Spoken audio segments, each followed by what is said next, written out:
as possible. So without wasting any time, the media team, is the presentation ready for Beta CGC? Okay, so without further ado, before the break, we had made a small glitch and we had eliminated some 2 presentations in error. But before the panel discussion, we're going to have 2 presentations, one from Bolloré and one from Beta CGC. So the representatives of Beta CGC will come first. I would like to invite Alex to the stage as soon as possible. And as he comes through, maybe you can give him a round of applause just to make sure he's... Alex, the stage is all yours.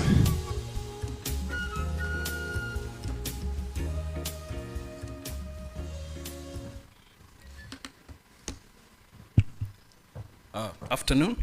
Not yet. I think it's still morning. Ladies and gentlemen, all protocol observed.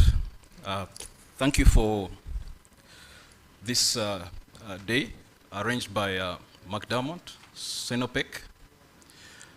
My name is Alex Mbonye. I'm coming from CGC, Beta, joint venture. And I'll be giving you a presentation about the project which we are starting to execute. I see it's up on the screen. So we can go ahead.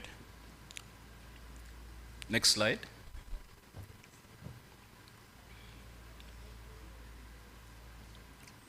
Yep. Oh, it's here. Thank you. So I'll introduce the 2 parties in the joint venture. Beta Projects is a local company incorporated since 2006, registered with PIU, has participated in various projects, including Kingfisher, the Ginger Nile Bridge, various municipal roads, Kibali Gold Mine Project, and currently is involved in the EPC contract for the 4,000-man accommodation camp construction in Tilenga. China Geoengineering Corporation from China, registered with PIU, has done works in the region, East Africa and Uganda. One road completed in Tanzania to bitumen standard. In Uganda, a significant project, the Bukedia gravity flow scheme. This is for water supply. Construction of Palisa and Gora Nyero Kumi water supply and sanitation systems, and is a contractor under the Ministry of Water and Environment. So the JV was registered in Uganda and approved by the Petroleum Authority in December 2022. These are a pictorial of some of the works done by China Geoengineering Company. I mentioned Bukedia gravity flow scheme. This is by Beta Projects at the Tilenga camp. So the scope of works, I'll take you quickly through. Issued to Beta Project Limited and China Geoengineering Corporation for the North Road along the pipeline corridor right-of-way and horizontal directional drilling site preparation works. Consists of access roads to the well pad at the North Nile, and these are the Jobiri 9, 3, 4, and up to 10. Main civil works include clearing and grubbing, topsoil removal, subgrade, and pavement work. And drainage system includes roadside ditches, culverts, and so on and so forth. Number 2, the horizontal directional drilling fabrication locations, which is at the rig site, exit point site on the south bank, and the pipe side entry point site on the north bank.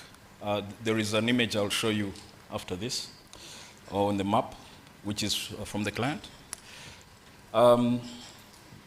This also includes clearing and topsoil removal, embankment construction, security fence, drainage channel, and so on and so forth. And there is also an HDD north stringing area, 2 kilometers by 50 meters. The site activities include clearing, topsoil removal, grading, and leveling.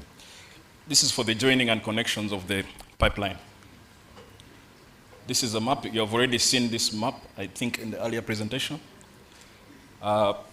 Just a close-up to show the crossing point and where the HDD north and south bank sites are, and also shows the road, which the access road which we're supposed to execute the construction of.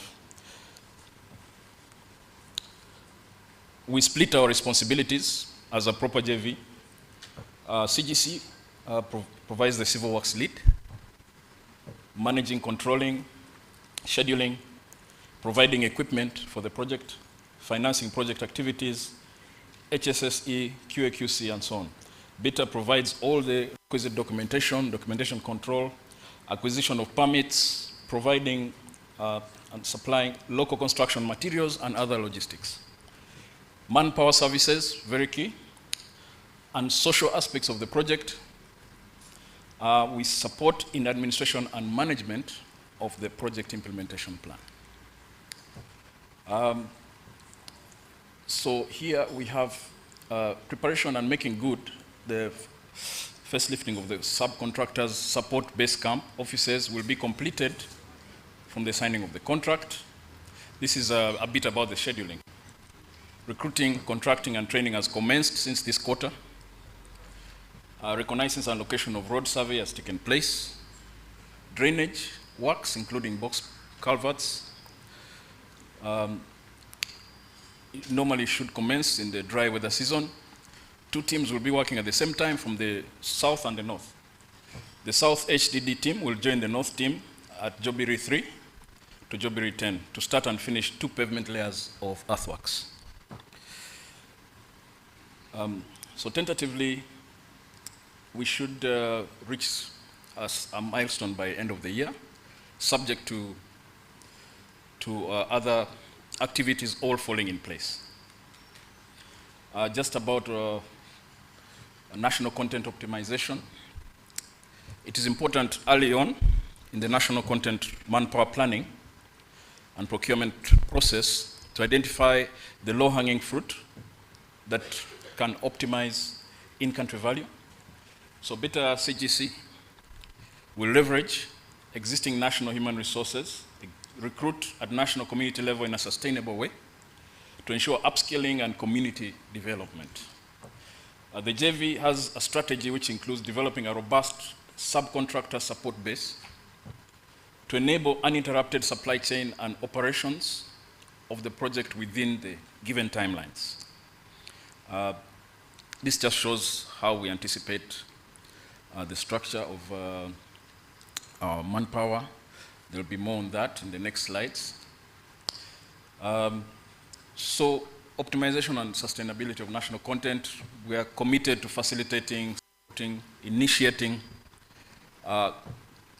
effective technology transfer, which includes mechanisms aimed at maximizing knowledge, skills, and transfer to Ugandan companies and businesses who are our suppliers. The JV will support internship and mentorship of both Ugandan citizens and businesses on how to benefit from subcontract opportunities, training and upskilling to enhance technical know-how. We will create opportunities for local supply development for our vendors who are registered on NSD strictly. Presently, we have ongoing procurements, including construction equipment, vehicles, spares, solar lamps, industrial oxygen, internet services. There's quite a lot, of which details we will engage and discuss with anyone who's interested. For sustainability, we are cognizant of the needs of the community and sensitive environment where this project is. So the JV is already engaging stakeholders at sub-county levels in areas such as Purongo, Got Apoyo, and also we are engaging with the Wildlife Authority, considering that this is a national park. So I will not go through this. This is the equipment, the kind of equipment we'll be using, the wheel loaders, bulldozers, excavators, so on and so forth. Some pictures, some of which we have, and we will also need additional equipment, dump trucks. Moving on to the organization, manpower and equipment. This is just a snippet of the organogram between the two JV partners working for Sinopec. In terms of manpower, we've got 26 out of 29 permanent staff already. For the local manpower found around the areas of implementation,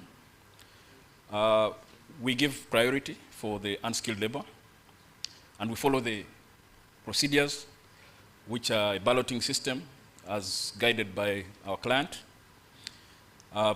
Presently, 20 community workers have been recruited for casual labor, but they're being vetted by the Wildlife Authority to make sure that they are upright citizens who have not been involved in criminal activities in the park, poaching, and that sort of thing.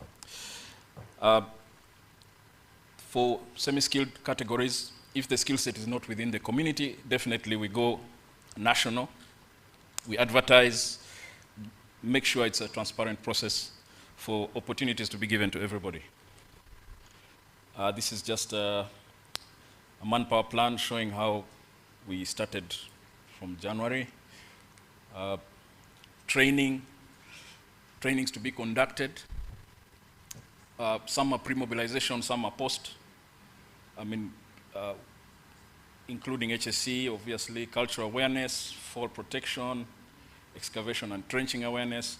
All these are important. And we already started with project inductions, malaria awareness, first aid and firefighting. We are committed to occupational health and safety. Both partners in the JV have made sure they have these certifications for all the previous projects they've been working with. And in terms of preparedness, pre-mobilization activities ongoing. We are planning our supply chains with potential suppliers to achieve optimization of national content, retaining maximum value in support of our project client. So quickly wrapping up, today's theme, fostering lasting synergies for supply chain growth is indeed key to our project execution strategy. And these are our contacts for the potential suppliers who might be interested. We are happy to hear from you and support us in this project as we support the Tilenga project. Thank you very much.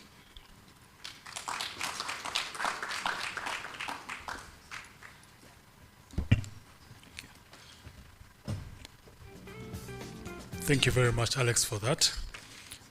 Without wasting time, I'll now welcome Bolloré Logistics, and the person giving the presentation is Winnie, none other than Winnie Anyango. Please make your way to the stage. Media team, is the presentation ready? So let's as the presentation gets ready, I would like to recognize representatives from ASA and Three-Way that joined us a bit later, but nevertheless, we welcome you to our symposium, and we're glad that you're part of this big situation where we have to promote our national content. So, ladies and gentlemen, as we wait for Bolloré, we want to make sure everyone is fit. Everyone is a bit dull right now. So maybe I need some of you to look to your neighbors and tell them welcome to this symposium, and we support national content. So it's going to be at a count of 3, 2, 1. Let's go. I can see some people talking to empty chairs, but yeah, the vibe is the same. So yes, and please share business cards. Those who are writing questions on their cards, please do that so that we can be able to look through them. And when the panel comes here, we just kick into it without wasting any time. So, ushers, are we getting any more questions from the audience that we can ask the panel later? Please don't be afraid to ask questions. There have been so many presentations here. I'm sure there are some questions that are burning. Don't die with your question. Put it on paper. We shall go through it as soon as possible. Those who have suggestions, please write them. Those who have complaints, please write them. This is a democracy. No one is going to hoodwink anyone. No one is going to chase anyone around. Just put the questions down.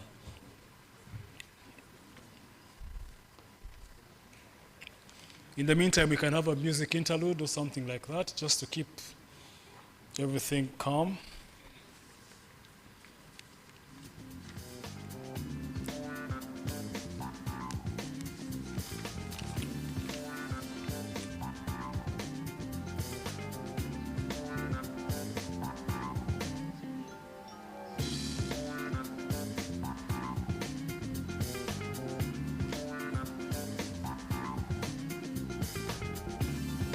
Yes, DJ.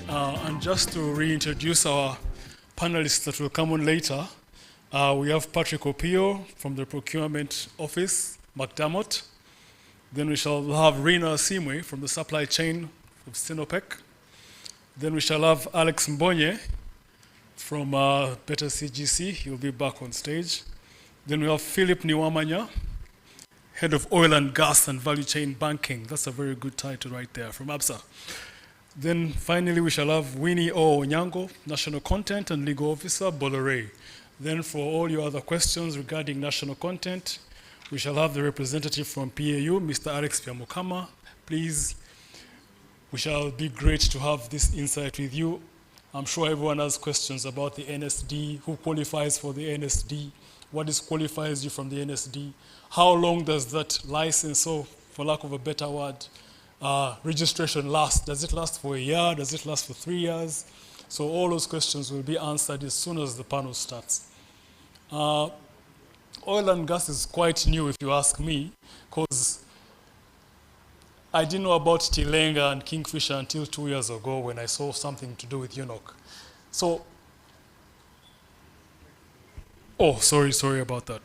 So when you talk about oil and gas, in my perspective, from a layman's perspective, one of my late grandmothers, rest in peace, she used to be in Hoima, and she told me a story about 15 years ago of how the government is lying to us that we have oil, but we keep seeing trucks and helicopters coming from the Albertine region, taking our oil to China and Russia and all these countries.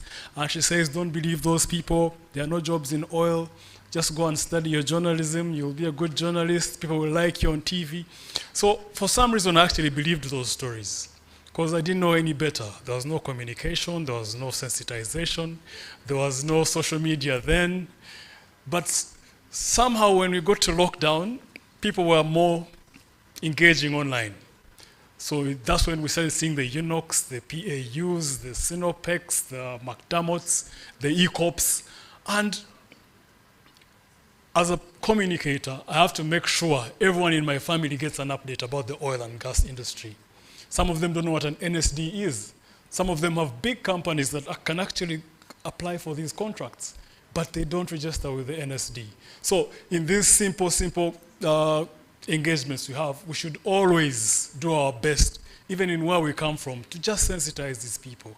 Because the government can do just much, but we are all stakeholders and we have to communicate. So as we wait for Bolloré, I think, I have to stop there with my so many stories about my grandmother and oil. But yeah, please, ladies and gentlemen, welcome Winnie Onyango from Bolloré.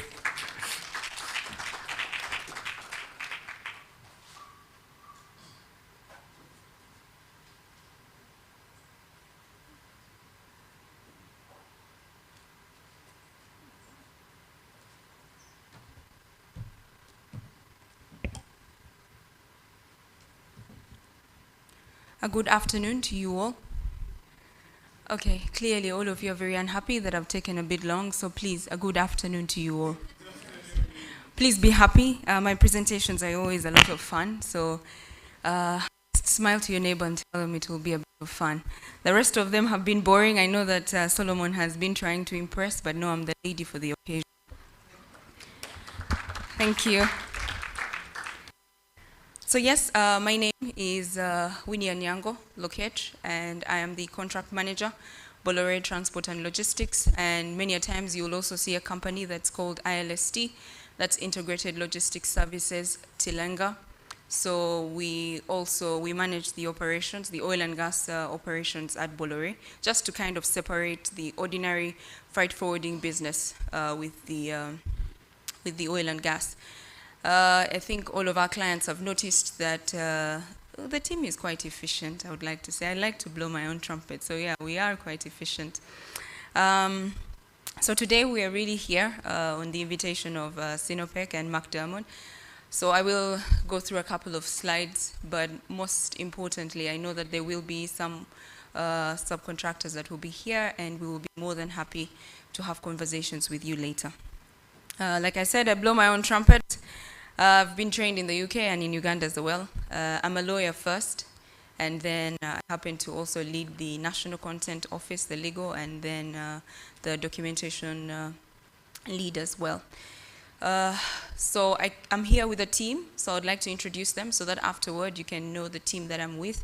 So firstly, I'd like to introduce our Regional Oil and Gas Manager, Mr. Alexander Vincent. Could you please stand and the people can see you? The cameras will go to his face. And then I'm also here with the National Content Officer, that's Miss Wendy Penelope. Please stand so we can have a look. Okay.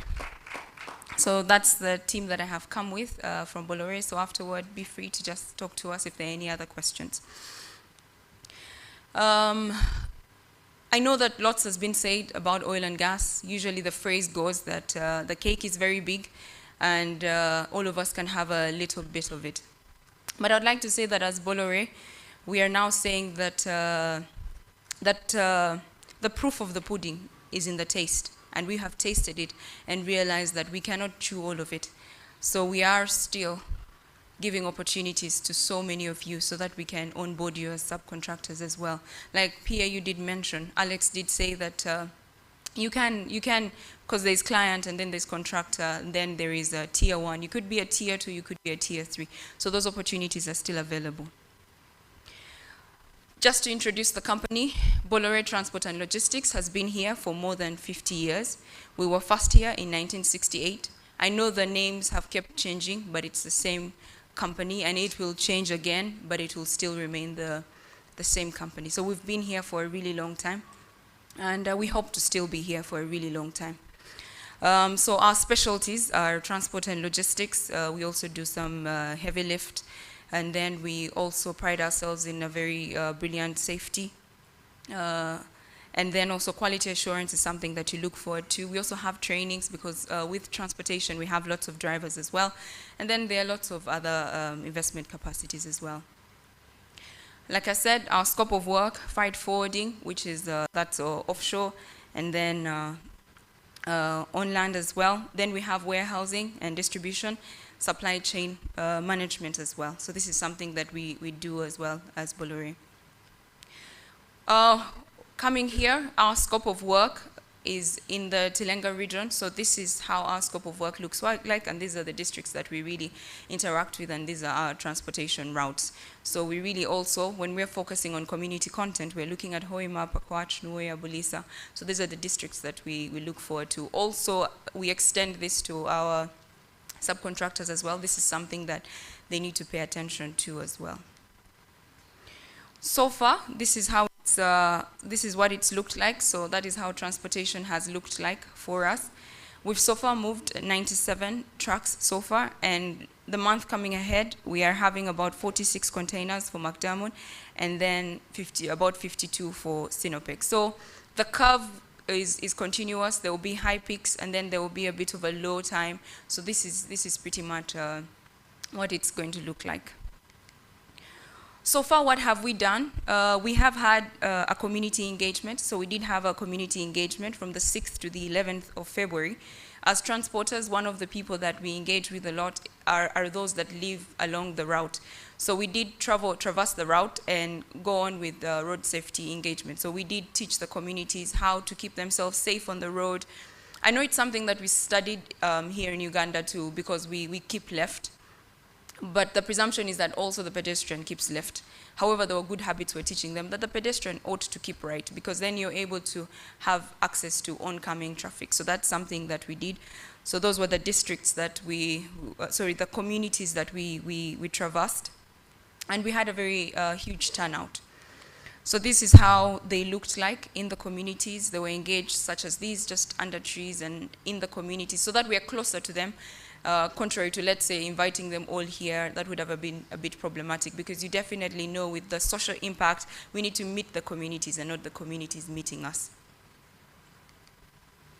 And then as well, we did have a subcontractor engagement last week, which was a great success for most of you transporters that are here. You were invited and you did attend.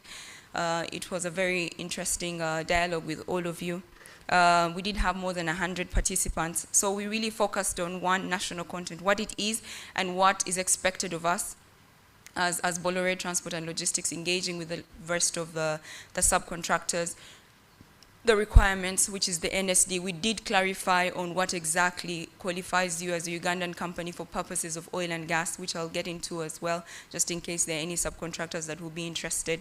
The procurement process, we did explain to you the entire procurement process so that you can better understand what it is. We did encourage, and we still encourage, lots of joint ventures and partnerships. Like I mentioned, is that the proof of the pudding is in the taste, and we've tasted and realized that not one person can eat it all. So therefore, it's important that we make synergies and collaborations and partnerships amongst yourselves as subcontractors as well. Because we do know that, for example, one transporter could have about, let's say, maybe 10 trucks, and then another has another 20. It would be great for you to create a synergy. So then you have a pool of about 30, because working with individual companies might be difficult. So if you came together, you'd be able to achieve this. And also mention the upcoming EOIs, which I'll also mention in the later slides. Also, we have sent out an EOI. We did send it out, like Solomon mentioned. I advertised in the New Vision and Monitor, and it was only me that saw that advert. When I asked the room, and I will ask again, how many of you did see this advert? Okay. How many of you are on Instagram? PAU, please take a look. How many of you on Instagram? None of you. Oh yeah, there's a good number. How many of you on TikTok? Yeah, because you asked me to even put the EOIs on TikTok, so now I need to ask. Okay.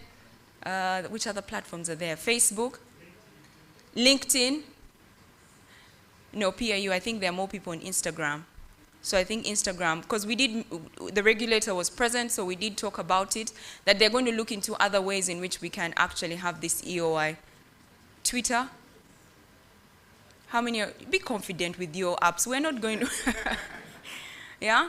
Twitter? Okay, which is that one that you're on that I haven't mentioned? Because some of you have not put your hands up, so I'm really worried. So how do we communicate to you? Yes? Which platform? Okay, WhatsApp.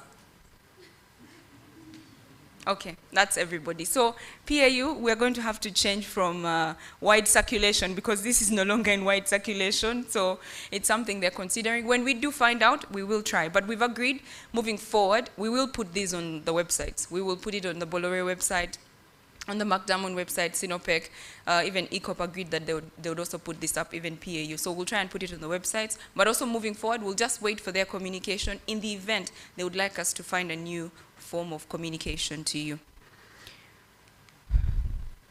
So, like we've all mentioned, one of the core aspects of who we are and what is entailed of us and required of us is national content. So just to reiterate, we do not get tired of saying this, is that national content is enshrined in our legislation, and it's something that we must comply with. So just in a nutshell, what national content is really just looking at employment of Ugandans, okay? Question, are you employing Ugandans? That will always be the question. The percentage will be important. So 70% and above is excellent. Anything below that, you're really not having any employment of Ugandans. And then use of raw materials. So the question will be, are you using raw materials from Uganda? all the transporters that you have, all the suppliers of, let's say, water on your table, that even the sweets that you have on the table, are those supplied by a Ugandan company or a Ugandan entity? So those are some of the questions that we will ask. And then thirdly, are you adding value to the country? While we were in the communities, there were companies that are not registered with the Uganda Revenue Authority and also with NSSF. I hope all your legal teams have sent you an update, but there's been an amendment to the law. Previously, there was a cap on the number of employees who can get subscribed to NSSF, but now the law says for as long as you're employing anybody, even one, then you need to subscribe for NSSF. So this is really, that in a nutshell is what national content is. So if you're paying attention to that, we will look at your response to our EOIs, and if you're excelling, then definitely we will look towards that kind of company. Like I mentioned, there is a significant difference between incorporation and registration onto the NSD. Incorporation is what everyone has known. You must register with the Uganda Registration Services Bureau. You will get a certificate such as that, and then you will get qualified, which either you are a private company, limited by shares, or guarantee, the statutory companies as corporations as well, or you're a foreign entity. So this is something that each one of you that has a company will have. But this one is quite key for oil and gas. For purposes of oil and gas, incorporation is relevant because it's the first stage. You must be a company. However, to participate in the oil and gas industry, you must be qualified as a Ugandan company. So there are criteria to determine whether you will be a Ugandan company. Like I mentioned, the definition of national content, 70% of your employees ought to be Ugandan. Are all your raw materials from Uganda? All your suppliers from Uganda? Are they Ugandan companies? Are they Ugandan entities? And then are you providing value to the country? And then the trick is you must get approval from PAU. So at the bottom, you will, which is not very clear, if you just Google and check the NSD, there is something on your extreme right that will state is a Ugandan company. So there will be classifications, and usually there are three, which is either you're a Ugandan company, a foreign company, or you're pending verification. So unfortunately, if you're pending verification, we will still not engage with you because we're not sure of your status. So you need to get in touch with the regulator and make sure that you actually get qualified onto the NSD. Like I mentioned, there are goods and services that are ring-fenced only for Ugandan companies, which is why your registration onto the NSD is very important. And it's upon that registration that we will be able to engage with you. So there are 16 ring-fenced activities that must be done by Ugandan company. So transportation is our scope, but we know that there are also other scopes that we will engage with, for example, ICT, resource management, civil works, fuel supply, all of those must be done by a Ugandan company. So also we know that despite the fact that transportation is our biggest scope, there are the other goods and services that we will require as well. So that is why we also place this up. Like I mentioned, when the EOI did go out, and another one will go out because clearly nobody got the information, is that we are interested in transportation. So we will need about 40 trailers, 18 meter, which will transfer the pipes. And then something else that is new is the professional convoy management. It's something that also we're looking out for, which goes hand in hand with the escort services. So that's also something we'll be looking into. And then procurement of light cargo vehicles, and then the heavy vehicles as well. And then, like I mentioned, there are the other goods and services that we will require as well, which is safety equipment, ICT, security, foods and beverage, hotel, local staff, human resource management, legal service, office, fuel supply, and all of these others. The figures you see there are estimates from last year, so we anticipate these numbers to go up because now we have the oil and gas division, so these numbers will go up. So this is how much you need to prepare as a subcontractor. So like we mentioned, we did send out an EOI earlier, but we will also send out others. So the one for transportation services, which was the light vehicles, heavy vehicles, escort services, went out on the 23rd of January. But because most of you have not responded, we've extended that. We're still receiving them. So if you haven't yet sent any, please do get in touch with us. We'll send you an email so we can see how you can respond. We still have that until the end of this month. So after this month, we will continue now with the procurement process. Then there are those other services that we will send EOIs out sometime in April. They will go out. I hope by that time we have a new way of communicating with you so you can get this information. So the rest of the services are up. Do not worry, these slides are shared. So if you left your details at the back, we will share with you so you can have a better look on some of these services. As a subcontractor, these are some of the requirements that we will require of you. In our procurement process, like I mentioned, there's some important documents that you must have: certificate of incorporation, your TIN certificates, and any other certifications that you have that we will be interested in. Like I mentioned, the EOI has gone out, others will go out as well, so that's the first step. And then we'll have the question and clarification session, and then you will be applied onto the main logistics subcontracting system that we have. Then we will evaluate the commercial and technical proposals, and then we will notify you. And thereafter, you will send us your purchase orders, and then we will start engaging with you. Then, like I mentioned, point of attention is the NSD. Please ensure that you have a valid NSD certification. There are those that are expired. Please go on there and log in and renew that so that you can have a new one. All of your documents must be valid. And then we will continuously do periodic reviews. So the safety team is always in charge. They will review and make sure that you're actually compliant. And then something that we've kicked off that was always there, something that's people always mention, is past experience. We've realized that oil and gas is new. None of you has done this before, so it's almost ridiculous for us to require past experience. So please, one of the things that we committed to is technology transfer. We will see how to guide you, so please do not feel shy. Submit your EOIs. We will see how to guide you through this process. I thought you guys would clap.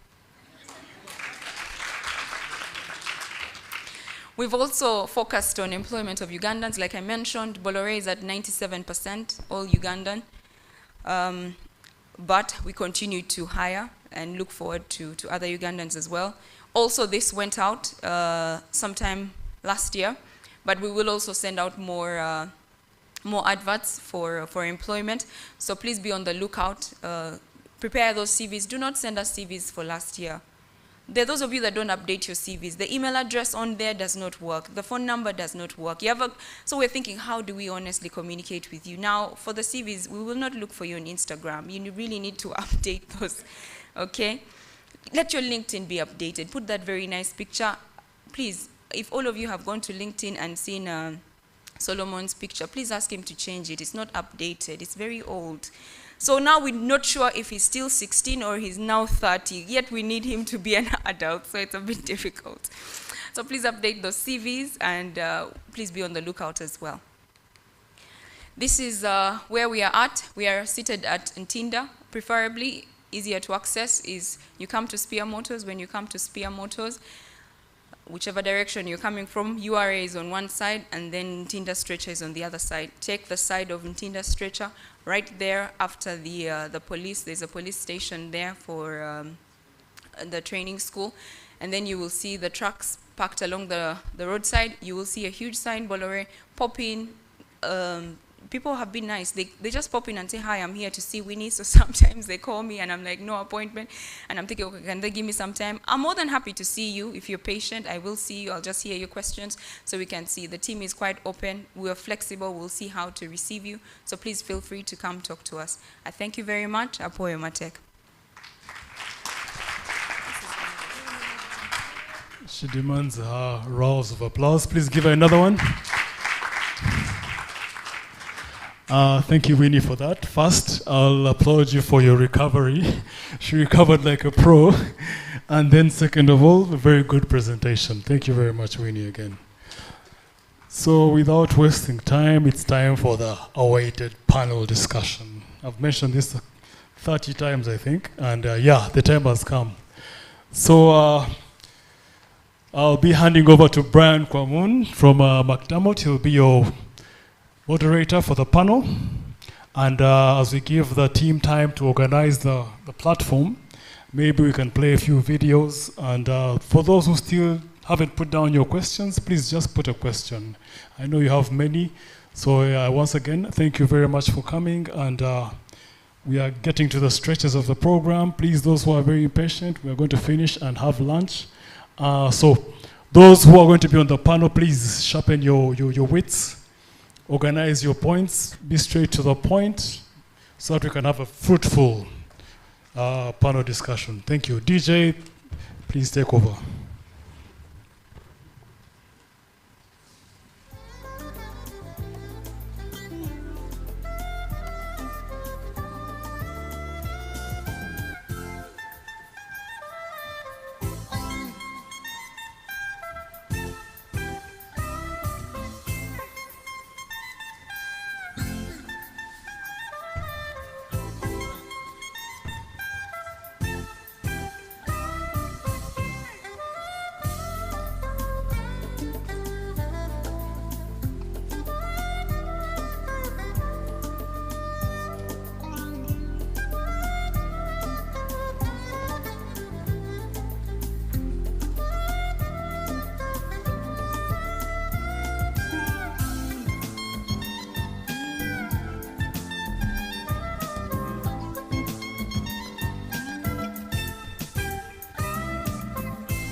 Ladies and gentlemen, I think it's now time for the panel discussion.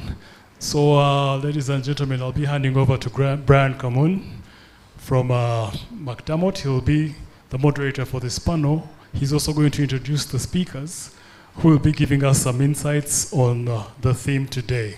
So, Brian, please, you're welcome to the podium.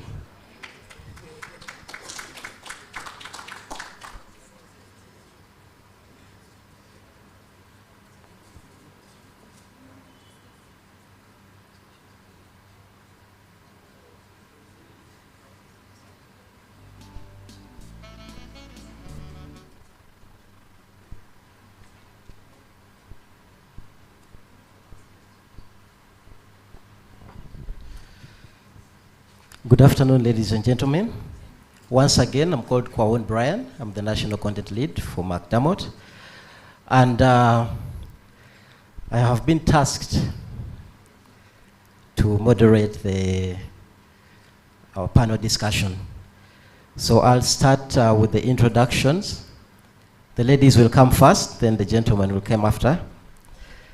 First is a professional in logistics and procurement with 10 years of experience in the field of supply chain, focused on policy, procedures, and documentation. She is the supply chain coordinator for Sinopec. Ladies and gentlemen, please give a round of applause to Ms. Asim Werina as she comes up to the panel.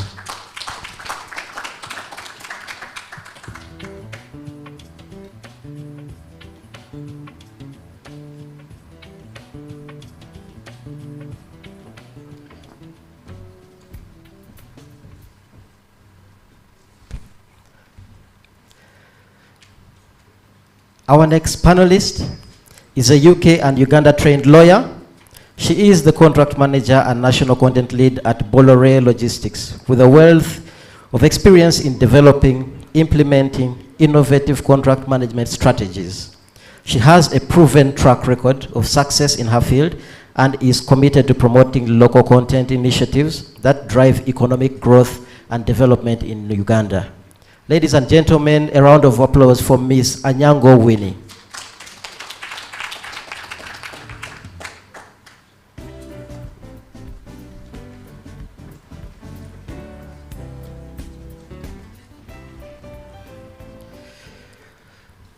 Next is someone from our regulator. Please allow me to introduce and invite Mr. Bintu Kenneth to the panel. Ken, you're welcome.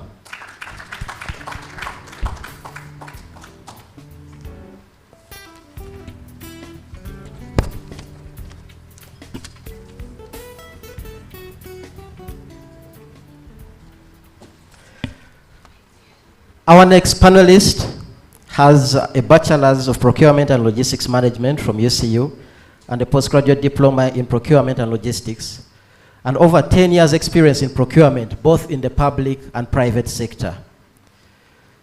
He is the supply chain specialist for McDermott, Uganda.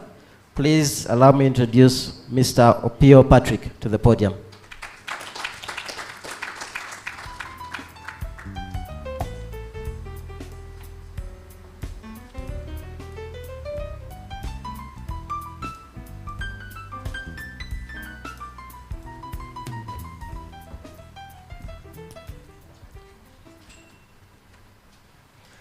Our next panelist is a consultant in national content with a background in transport infrastructure and logistics with over 20 years experience in this field. He is currently the national content lead for BITA/CGC and Camod BITA. Alex, you're welcome to the podium. Please, Mr. Alex Mbonye.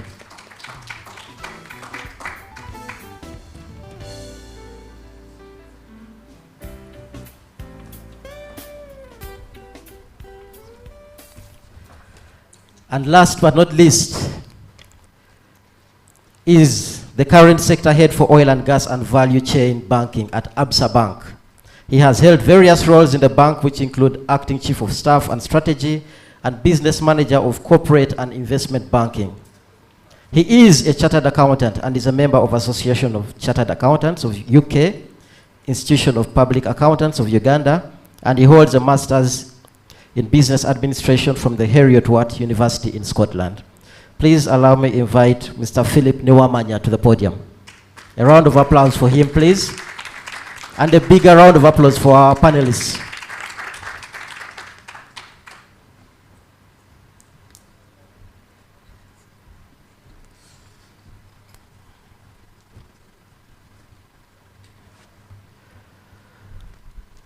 So,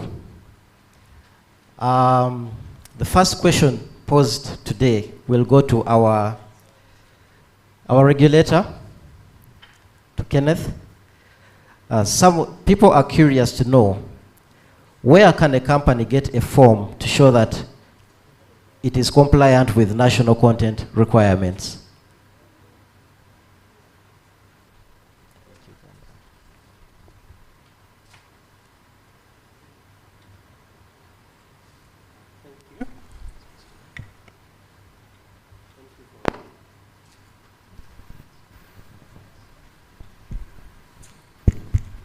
Okay, thank you for that question. Now, in regards to showing compliance to national content, usually, provided you are registered and qualified on the National Supplier Database, it will be evident to show on the qualified suppliers list on our database and on our website that you are qualified. And then you'll also be able to see the very last column on that database shows the classification of whether you are a Ugandan company or non-Ugandan, or you're yet to be classified. So in terms of appreciating the classification of an entity, you can be able to easily check on our database and see where a company lies. Thank you for that, Ken. I was wondering whether you can also just highlight a few things that are looked at when qualifying a company. What documentation does a company need to provide the authority when trying to register on the NSD? Thank you so much. Now, at the point of registration for qualifying on the NSD, you mainly need about 5 key documents. The first one is a certificate of incorporation that shows that your company has been incorporated and is duly registered in the country. Then the second document is what we call the URSB annual returns. Now, these show the shareholding and the directors of that company that is trying to register. Then the third document is you need a tax clearance certificate from the Uganda Revenue Authority. The fourth, you need an NSSF clearance certificate to show that you are in compliance with the social requirements of the country. Then finally, you need a bank reference letter to show that your entity has an account in a recognized financial institution. Now, if you're a foreign company, the requirements are still the same. You just provide your country's equivalent to those particular documents. So if you're, let's say, in the UK or in the United Kingdom and you need to submit your tax clearance and social security clearance, in certain countries, those are the same agencies. So you give us the equivalent of a tax clearance that shows you're in compliance with the laws and social security of that country. So that's what you need to submit for consideration to be registered. Thank you, Kenneth. The next question goes to Rina. Joseph is curious to know, when is Sinopec advertising their EUI for earthworks? I don't know.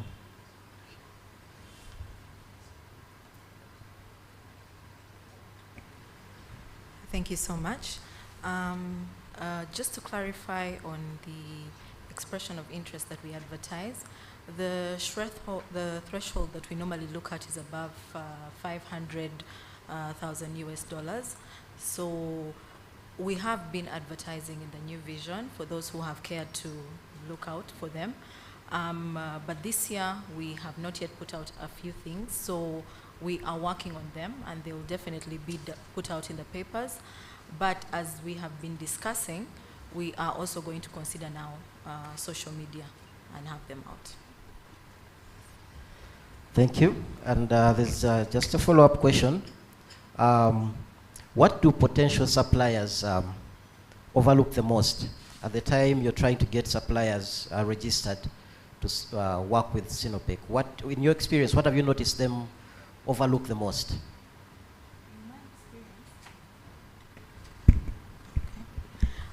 In my experience, one of the things we have noticed that suppliers overlook is the audited books of accounts. They tend to consider all the other documentation, and then when you ask for, let's have a look at the audited books of accounts, because that is a requirement from the finance department, but also on our side, because we need to be able to have a way of tracing supplier traceability and to know if they are indeed able to produce the quality that we are looking out for. So that is one of the things that has been overlooked. Thank you. And Patrick as well. Perhaps you could also share your experience as a supply chain specialist for McDermott. What have you noticed suppliers overlook the most?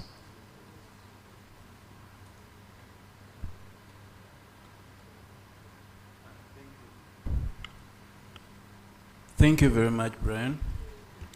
On my experience with McDermott and the procurement processes, many vendors love shortcuts in that they don't want to share incomplete documents. And like when I talk about NSD, some of them, when they're checking in, they really don't want to check in if they're still valid or they're expired. In that, because I work so much with the power team that every moment a vendor sharing their documentations, I'm always in touch, especially with James and I think Ojilong. There have been so much of help where I know every particular vendor, and many of them, this is a problem they're facing. And which I would encourage vendors that before you submit, check with Power, am I still needed or not? Because when you reach the 3 years, they completely delete you from the system. Thank you. Thank you, Patrick. During my presentation, I also made a commitment that we would take our guests through the procurement process a bit more in depth. So if you could kindly share the process, the steps that a potential supplier would has to take before getting registered as a supplier for McDermott.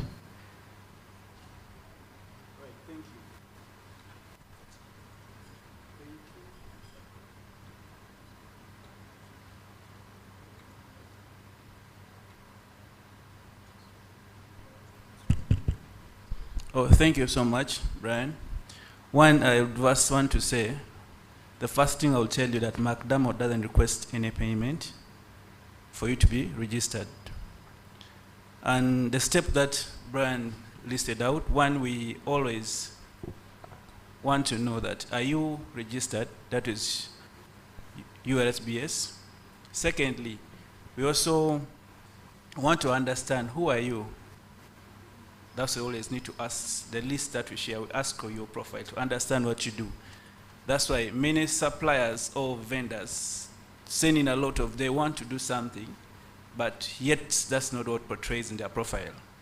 So there, when you have all the list, that we also need to have that you have a TIN number, because every vendor, I believe, should be having a TIN number, because when you're going to be registered with, especially PAO, there's a lot of process that you go through. That's one of the things that we always ask for NSD. And here, when you've given us all those documentations, we have a team that are in India who support us with the registration. I will do the uploading. I'll upload your documentation to our system, and then it is taken up by the India team, who will again send you a document. That's a link that will help you to verify yourself by filling in some document requirement that is needed.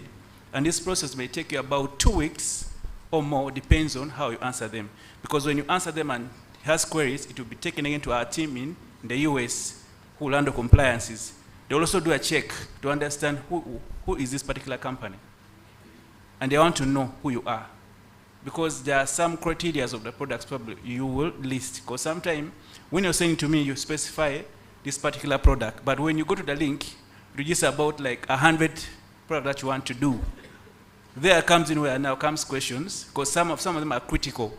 They will ask you for ISO. And if you don't want ISO, that takes a long time. That automatically will ask you to provide it, which again sends you a process, which may even take about 5 to 6 months when you're going through the process, because the whole process is long to get ISO. Then, if all is approved, they'll give you a link. Also, they'll give you some time, also they give you an email to notify you that this is the process you've gone, you've been accepted at McDermott. And also I'll get, there's a system what called JDE, where you are registered into that system, because all our vendors, for you to get like anything or payment or whatever, we have you in a system. That's one of it, because we take as a vendor as part of us. Because when those links are sent, it has a variety of procedures you need to read through. Because as you're a vendor, you need to read those things and understand clearly, because we know that when you become McDermott's vendor or supplier or a subcontractor, you are part of McDermott and you have to follow all the procedures they need. In case of anything that you don't know, ethical ways of doing things, we all have to follow, because you're as a family. That's why most time we always invite you guys to come around and be involved in our training. Thank you so much. Thank you so much, Patrick. I'll follow up that question with one from Joseph, where he says, I am in the field of health who is ready to serve, like supplying PPEs and health services. Is there any window for me? Thank you so much. There's always a window for you guys. We need, because PPEs are always needed. Thank you. And Rina, are there any opportunities on Sinopec's side? Yes, on Sinopec's side, there are always opportunities. Just make sure you have the right paperwork, and we'll be good to do business. The next question goes to Mr. Mbonye. Alex. This question is from Alexandre.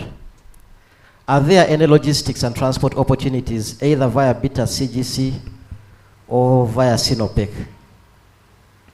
So you can answer on behalf of Beta CGC.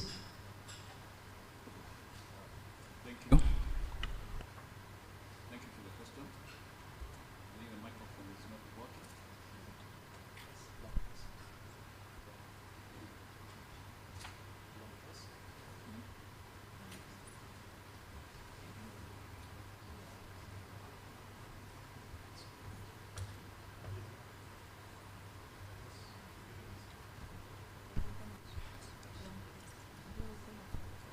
Thank you for the question.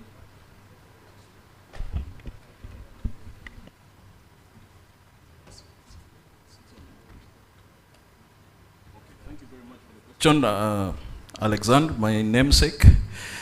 For CGC, in this particular case, we are at pre-mobilization phase, and this being a road project, most of the equipment we need, as I showed, the tipper trucks, the dump trucks. We are not, for example, importing any materials. We'll source all the materials in country. So the transportation is largely going to be within the project area. So if you have equipment, we are happy to help us, because we have some, but from time to time we might need extra capacity. If you have tippers or water bowsers, we will, compare with our partner, our JV partner, and all you need to do is make sure, as you know, it has to be below 10 years of age, and it will be inspected and certified by a third-party inspector. So we are happy to discuss any project support logistics in that construction project. I think I shouldn't speak for the camp, because we are almost far gone along there, but then that's another topic for another day. Yeah. Thank you for that response, Alex. Perhaps also, since the subcontract, like you said, you're just at a pre-mobilization phase, do you have any other subcontracting opportunities or that you can share with the people in the audience, or And also kindly highlight the requirements. For example, if someone wants to be your supplier or to subcontractor, what will you be looking out for?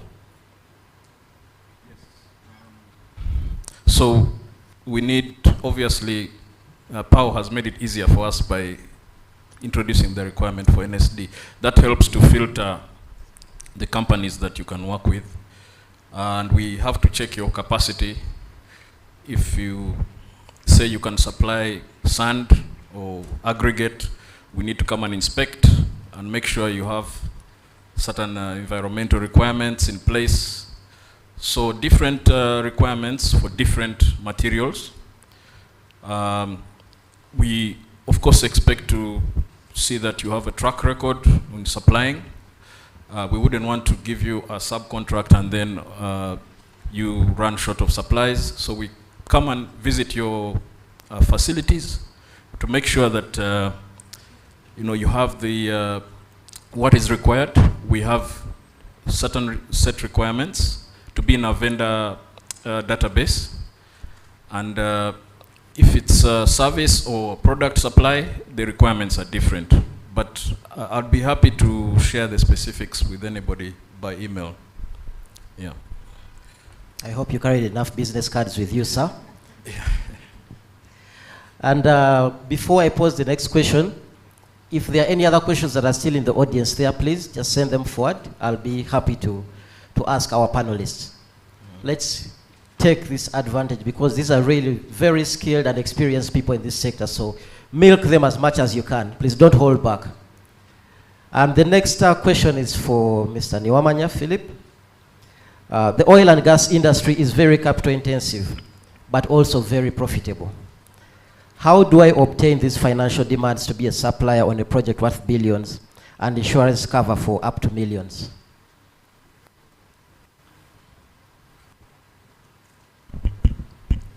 Okay, thank you, Mr. Moderator, and thank you for the invite to this conference. So in terms of financing, I think the best way to access financing is to fulfill the basic requirements from a financing perspective. And some of the requirements, number one is the bank would need to understand your financial history. And for us to understand that, we need to look at your audited financial statements. So in a similar way that when you're bidding, you need to submit financial statements. Even when you come to the bank, you need to have those financial statements ready. So that is one. Then two, it's also critical for the bank to understand your credit history. So we have something we call the Credit Reference Bureau, and it has a report on each company and individual that has ever borrowed from the formal financial system. So it's important for you to ensure that that report is cleaned up. If you have any facilities that have gone bad or haven't been paid from your former financial institution, it's critical that you either settle them or get formal communication from them on how you've agreed to have those sorted out.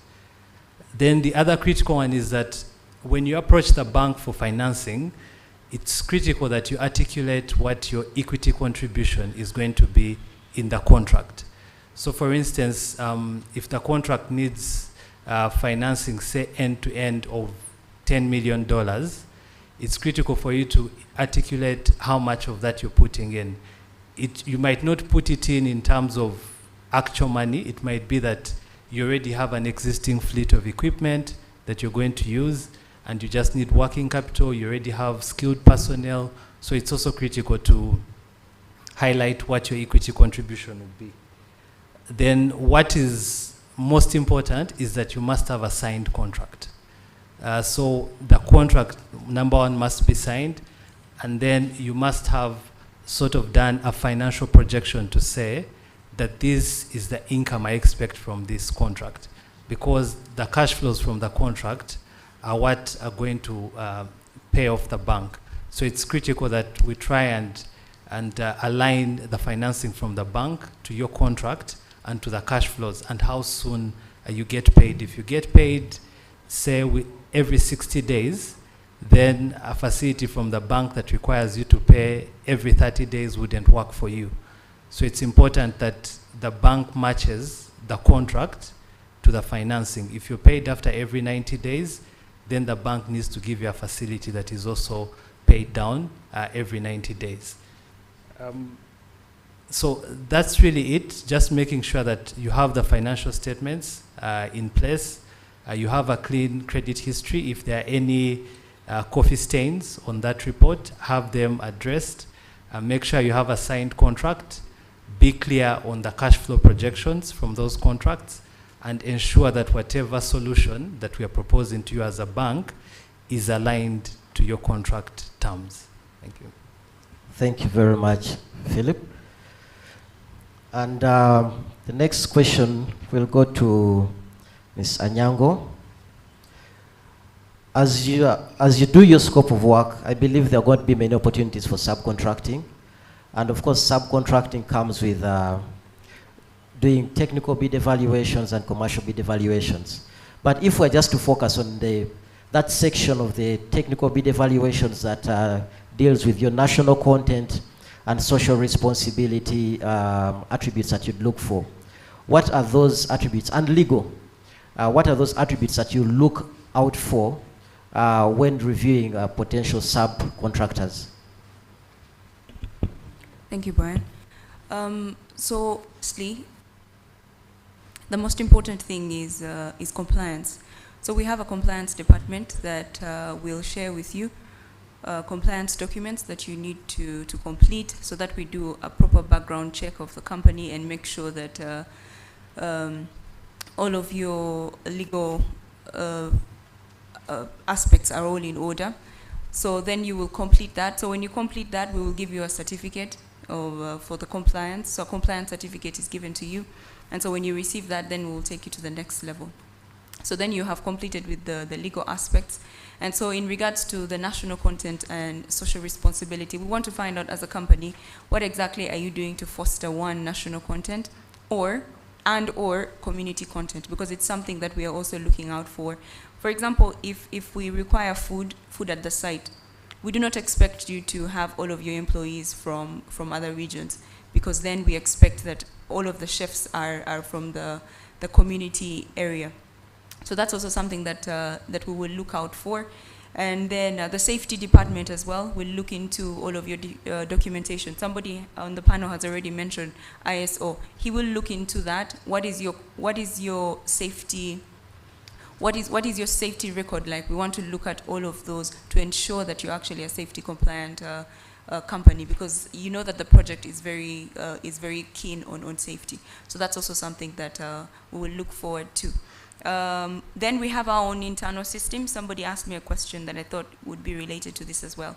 We have our own internal system. So once you have concluded this whole process, we will then take you through the internal enrollment. So your company will be enrolled into an internal database as well, so that in the event that we require such services, then we send out the request for the quotations, and then we'll be able to evaluate them and then ultimately grant it to a particular company. Thank you. And just another follow-up question is, we have a number of youth who are recent graduates. Are there any opportunities for them, and where can they be found? So. Thank you very much. So in regards to graduates, it's something I always pride myself in. Unfortunately, you only gave us 2 slots. So usually I come with my entire team of interns. They are my success story. They started as interns last year. I onboarded 3 interns, 2 from Chambogo University, and then 1 from Makerere Business School. So they started as interns. They trained for 8 months under my leadership, because then we have a graduate training program that we've already developed. So when they did that for 8 months, they went ahead, and now they're all employees. One of them is the control tower officer, another one is the documentation lead, and then there's another one that's a safety officer now at site. So those were the 3 success stories we had for last year. This year we have onboarded 12 graduates. So how do we get the graduates? We have existing relationships with the universities. We have Makerere University, then Makerere Business School, we have Uganda Christian University, and then Chambogo University. So these are the universities that we work with. But also, we have an open door policy.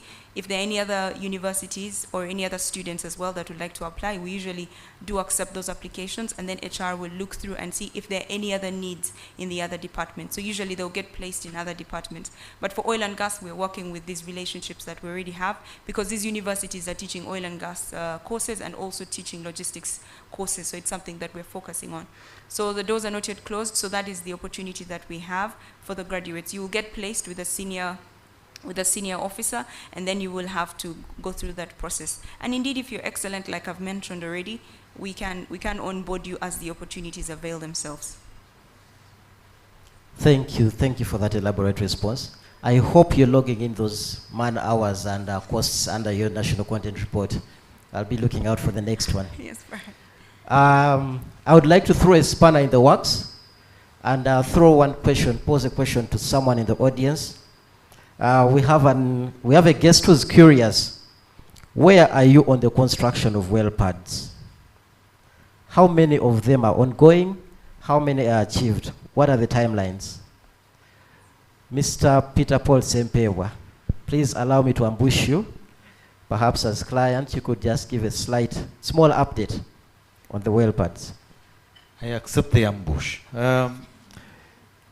Whoever asked the question, I think the first part of the presentation sort of highlighted that, the number of well pads. But specific to the questions, the ones that are ongoing are currently 3, if I'm not mistaken, running concurrently. And the progress varies across those 3.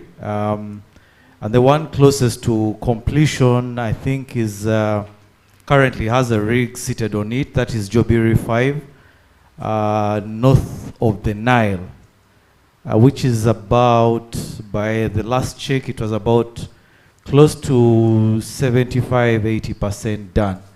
The other 2 are slightly behind, and those are south of the Nile. They are slightly behind, but not too far off as well. From my presentation, we have an odd about 30 well pads that are going to be drilled, but sequentially. So once these 3 are done, then they will move on to the others as well.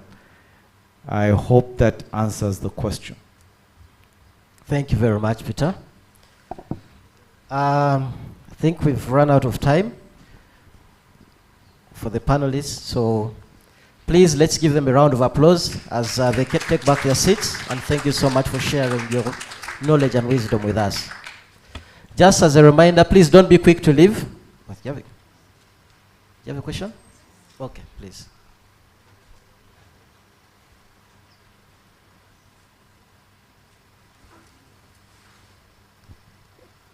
Yes, good afternoon. My question is going directly to PAU. I'm Mark Williams, Softtech Integrated Africa, and Conchigas. Those are the 2 companies I operate with. My question with PAU, directly going to PAU, it's about the current, when IOCs advertises throughout the EOIs, we are requested to submit in with clearance. If it's a JV, it has to be cleared by PAU. I do some work in Nigeria, and it's where the experience comes in from. From Nigeria, how it's done, I can team up with a company for a specific job, and it's done. Now, here, it's not possible. Teaming agreements are not honored, or they have to be registered. Maybe I need clarification about that. The main question was going about when EOIs come out from these IOCs, they tend to be 2 weeks or 3 weeks. At most, it's a month. Now, for locals, we Ugandans who do not have the capacity, if an EOI has come out, you have to, source for, you have a company in mind that you can team with for that specific job, and You have to go through the process. Let's say for me, Softtech, I'm already on the NSD. My company is not on an NSD. Sinopec has released an EOI for intelligent oil fields, construction. So I have to source out. Let's say my partner in Nigeria does that. I've seen it with even local companies being verified on the NSD. It takes a lot of time. What is in place for PAU to make sure that a company or a JV can take those 2 weeks or a month to be cleared or to be up on the NSD? Because I've seen it. I've seen companies losing out on such. I want to find out from PAU, why is that taking long? Then another thing, why can't the IOCs accept or maybe collaborate with PAU to allow us respond to AOIs, AOI in teaming agreement, since JVs are more of a marriage. So I am coming to work with you, and I do not know you very well, so we need to do at least 2 or 3 projects together, or 2 projects, which a teaming agreement, we just team for that specific job. After it, we are done. But a JV encompasses a lot, takes in a lot of things. So why can't PAU and the IOCs agree on a modality that they can allow us suppliers to team up for a specific job? Because teaming agreements of late, I've not seen any teaming agreement honored. They honor JVs, which JVs take a lot of time. Okay, Kenneth, over to you. Thank you, Mark, for the wonderful question or questions. I'll try to address one by one. Now, in regards to clearance for joint ventures and why, for example, why we approve, there are 2 types of joint ventures. And I'd like to say that if you're doing a joint venture among Ugandan companies, you do not require PAU authorization or approval for you to be able to bid as a joint venture among Ugandan companies.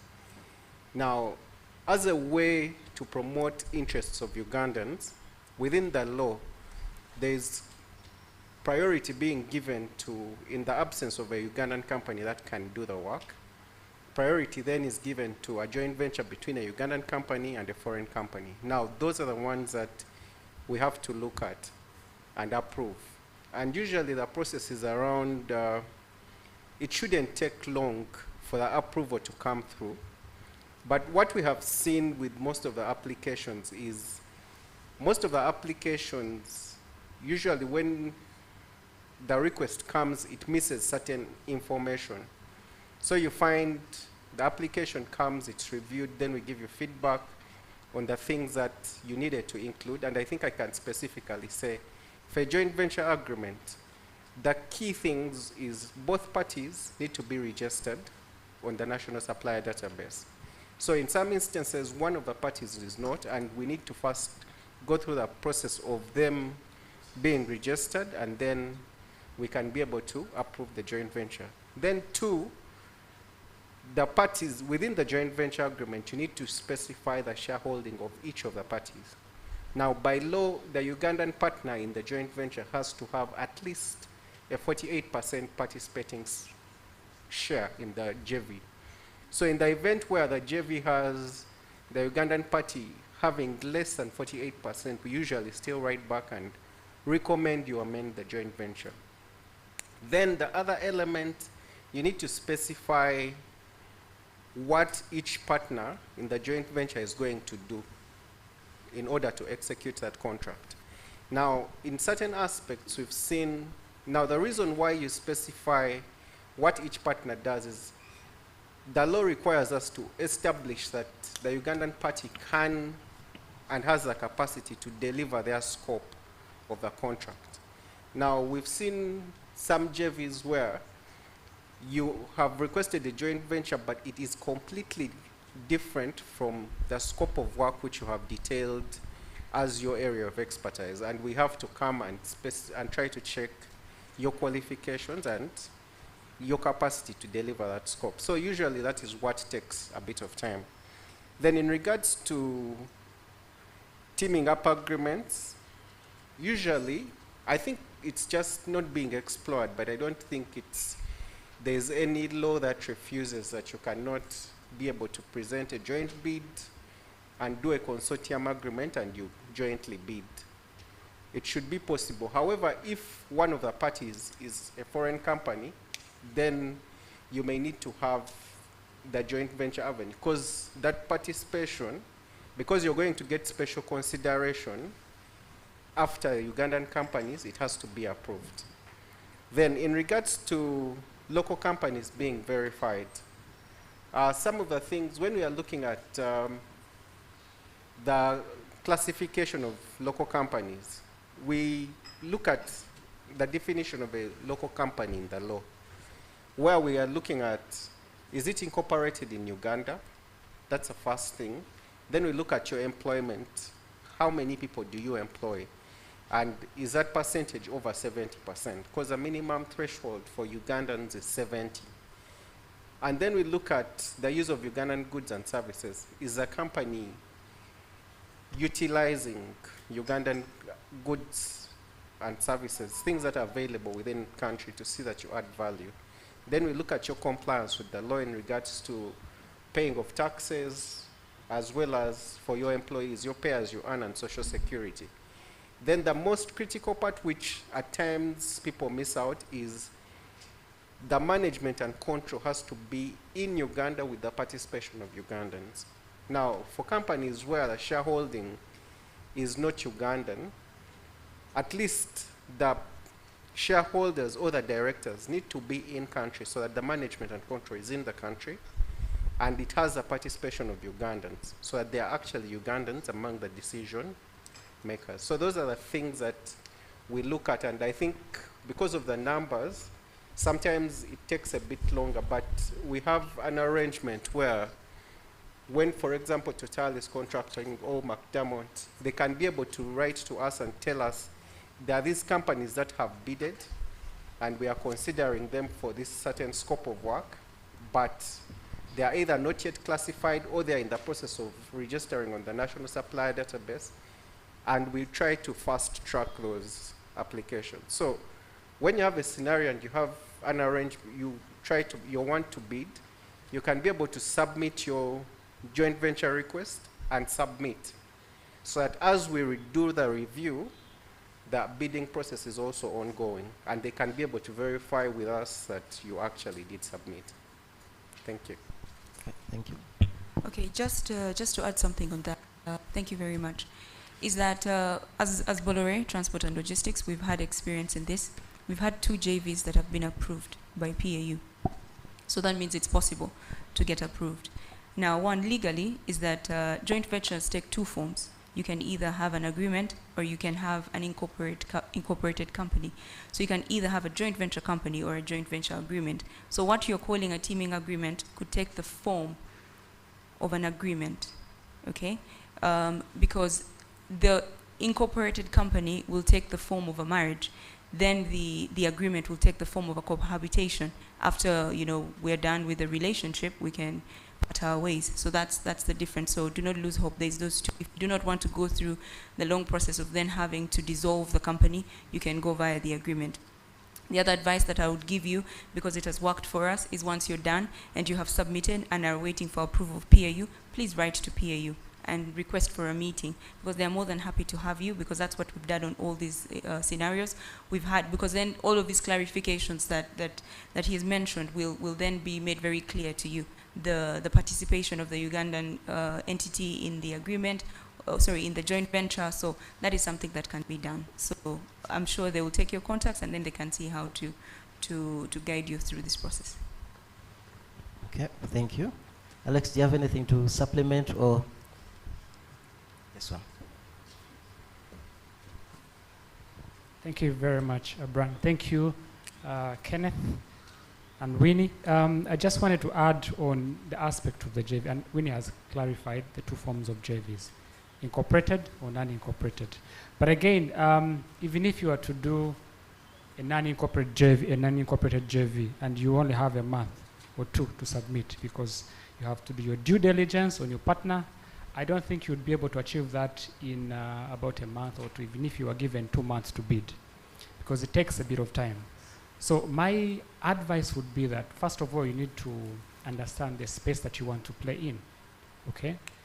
Evaluate yourself and start looking for a partner before you even see the bid. Don't decide to get a partner when you see an advert has come out. Decide on the space that you want to play in. Look for a potential partner. You can have your agreement aside, okay? And then when you see a bid come through, you submit to PAU for approval. Like Ken has said, it takes at most 5 days if everything has been submitted and it's clear.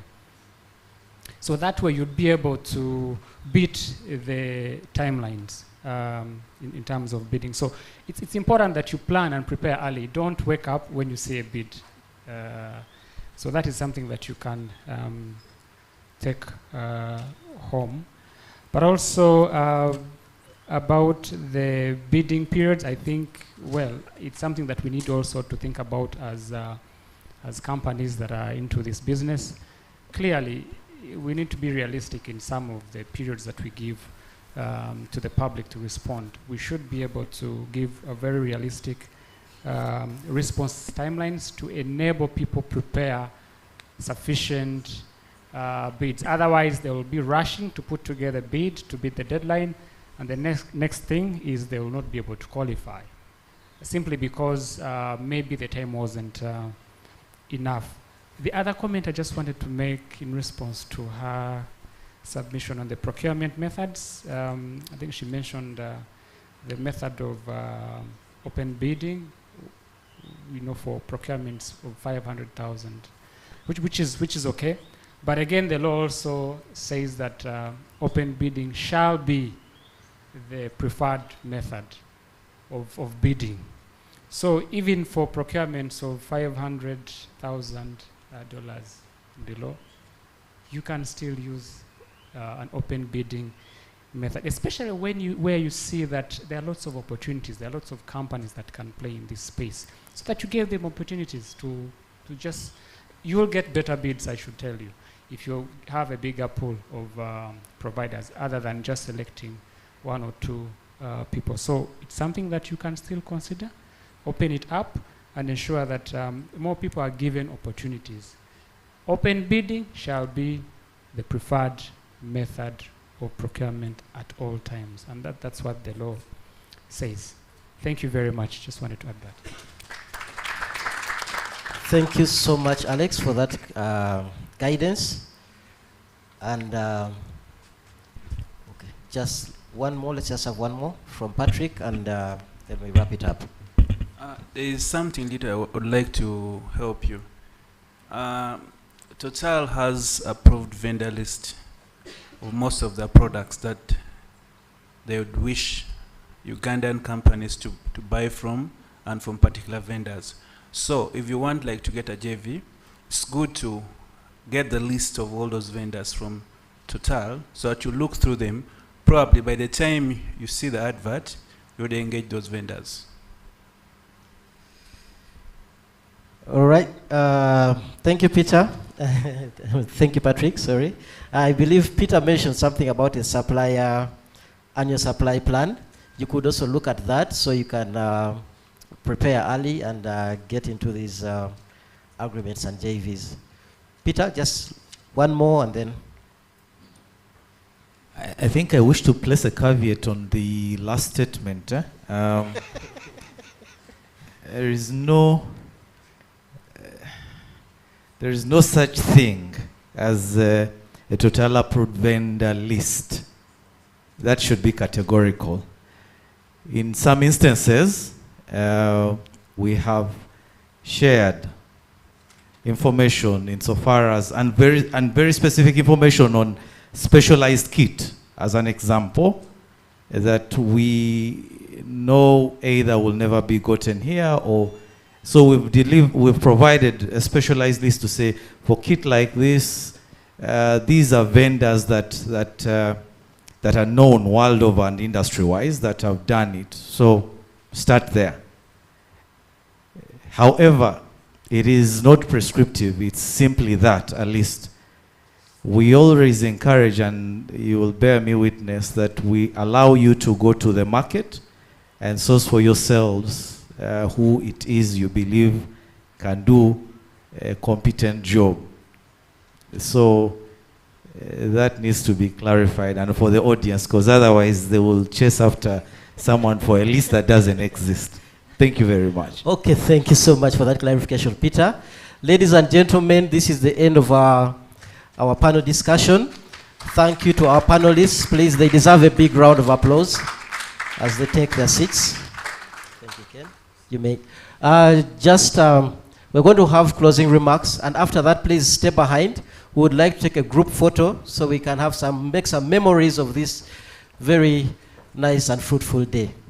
Over to you, Hans.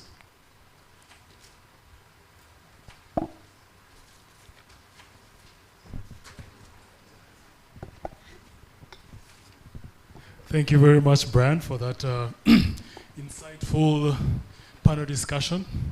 Everyone was looking very serious. They knew what to say. They had answers, a few allegations here and there. But PAU came in and made everything clear. Peter as well came in and made sure things are straightforward and no. In the oil and gas industry, you cannot speculate. Things are factual. People have gone to school to write these laws. People have gone to school to do the engineering. People have gone to school to do this procurement process. So all these documents are available on websites. The PAU websites has all these documents, procedures, which license, NSD, things like that. Total also has its procedures, so always visit these websites and make sure you're informed before maybe you misfire. So without further ado, as Sinopec National Content and PR Lead, I'm going to give the closing remarks. And once again, on behalf of McDermott and Sinopec, I thank you for gracing this event. We do not take your presence for granted. We look forward to interacting with you in many more spaces concerning oil and gas, national content. And please don't hesitate to approach the authorities. PAU is available for you. The ministry is available for you. Total is available for you. To the recommendations that have been made by our authority, we shall make sure we put those into consideration. These things are always a learning process, so there's nothing cast in stone here. If there are recommendations that are really giving potential subcontractors headache, please don't hesitate to inquire. So once again, I thank the representative from the Ministry of Works and Transport. We do not take your presence for granted. I also want to thank representatives from the Petroleum Authority of Uganda, who always take time to come and guide us so that we don't miss steps. We want to take this opportunity to also thank Total Energies, Peter and Charlotte. Please, whenever we see you, we're happy because we know you are people. We want to thank all the subcontractors who have showed interest in the oil and gas industry, especially logistics. Most subcontractors ignore the national content bit when they are writing and preparing these bids. They concentrate on the technical part and then they forget about the social and national content. So please always balance your bids. If you're technical enough, that's good enough, we all know, but national content and social affairs are very important. So some of us, when we're looking at these documents, we look for the national content report and national content plan. So those are things that will guide us to give you guys more opportunities. So once again, I thank you all, and please stay behind for a group photo. Then after that, we can go and enjoy our lunch at leisure, teamwork, network, and please feel free to interact with anyone else. Mr. Dai, thank you for organizing this session with support from McDermott, of course, Brian, Victoria, and Pio Fat. Thank you very much. So please, The photographers, please, you can guide us on how to take this group photo, because we need these memories. Thank you very much. DJ, you can give us a music interlude.